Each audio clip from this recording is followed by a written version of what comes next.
We begin with Bay Area angel investor and micro-school advocate Jason Calacanis. So Jason fired up social media with this tweet on Sunday. Looking for the best 4th through 6th grade teacher in the Bay Area who wants a 1-year contract that will beat whatever they're getting paid to teach 2 to 7 students in my backyard.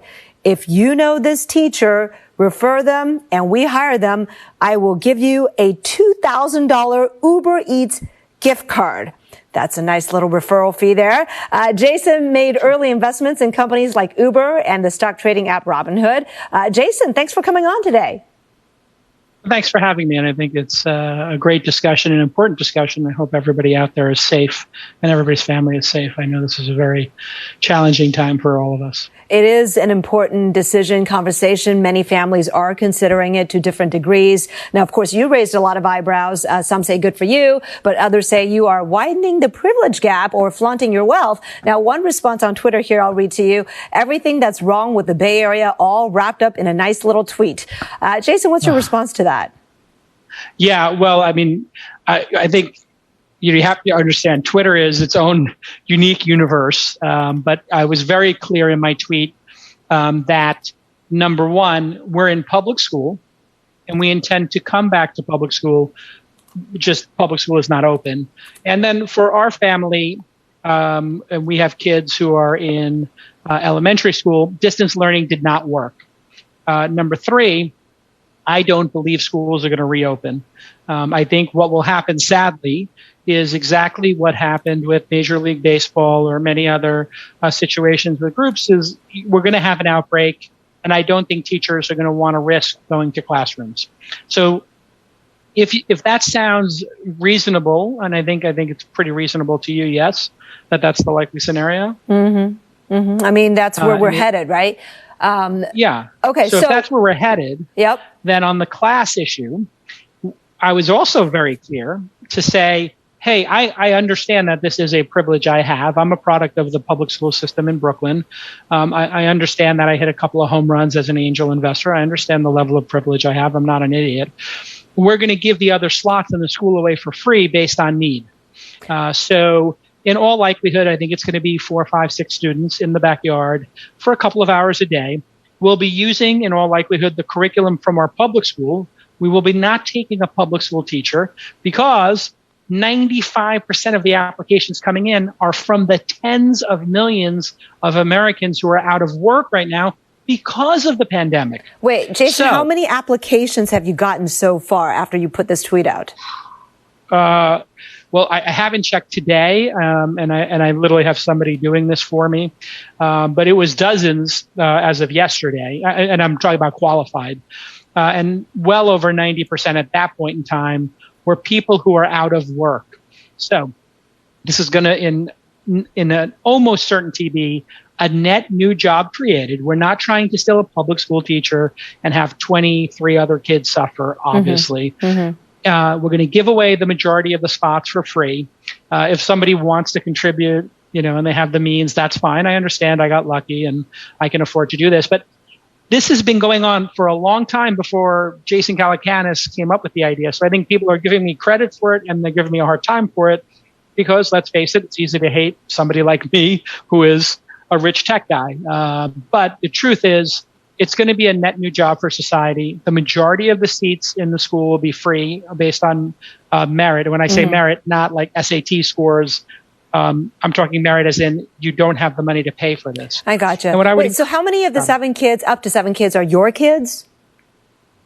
In all likelihood, it will be one of our kids, but possibly all 3. Got it. So several of the kids would be scholarship funded. They can pay or not pay depending on what their need is. You're going to hire a teacher who's not currently working at another school district to take them away from that classroom. And you're going to pay taxes, and this comes with benefits, all that? Yeah, of course. I mean, I'm a I'm an investor in over 200 companies, and hiring somebody and giving them benefits. There are tons of online services like Gusto or any number of TriNet. There's just a bunch of these services where you can just fill out a form and it does the taxes. We can give them health benefits. And the reason I specifically put a 1-year contract is because based on my knowledge of education, and I'm an investor in a couple of educational companies, and I'm actually on the board of a private school in Brooklyn. Teachers get paid on a year-long contract, and then that contract either gets renewed or not. And they usually make that decision in February or March. So most people are already locked in. So the people who we're talking to are people who are net new teachers or people coming out of retirement for this position. And of course, listen, we'll pay whatever the best rate that person could get, and maybe even a little more. We'll give them benefits and days off.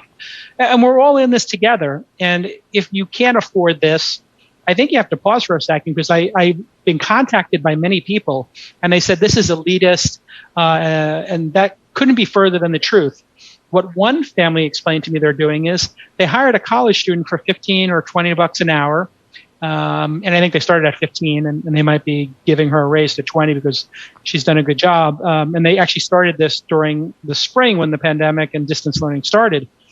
They had 5 or 6 kids come to one person's house, which brings your pod size and your exposure down. Most schools have 300 or 400 students in pods of 20 or 30. So this really narrows that contagion issue, an outbreak issue. They're doing it in their houses, so you have no cost. There's no incremental cost for the space.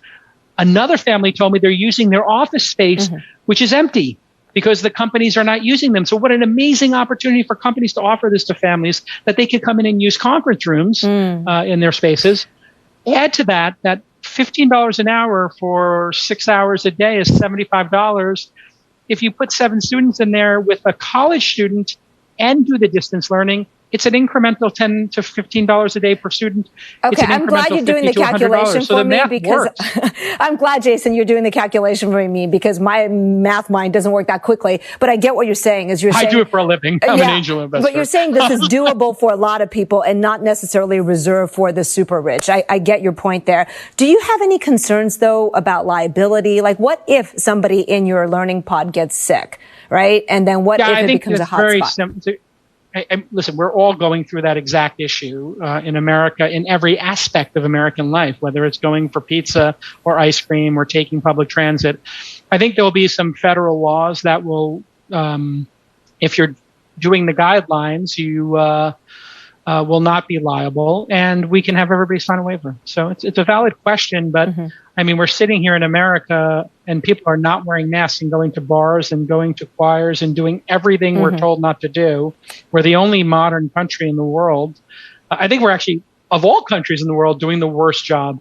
So unless the federal government decides to get their act together and we start acting in unison, which is the only way to beat a pandemic, I think Northern California is a shining example of people doing it right, because we believe in science, and I think we care about each other, and we're not in some politicized bubble where we think wearing a mask is emasculating. So I'm rooting for the Bay Area to become the model, and I think microschools will ultimately, and this is where I think there's a lot of insincere arguments going on Twitter. There's a lot of unions that have got wind of me, and I'm a slightly high. I have 300,000 followers on Twitter, so I have a little bit of a platform. A lot of the teachers unions are really targeting me, and that's why I wanted to come on the program, because I'm not trying to bust a union, nor do I have the ability to do that. But parents and Americans have the right to innovate, and they have the right to do what they think is best for their children. And more competition, in my experience, as an American, as a capitalist, as an investor in companies, and a creator of jobs, competition is good for creating better products in the world. We all know this to be true. And I think the big fear here is that parents are going to realize that a micro school might become a sustainable model post-pandemic.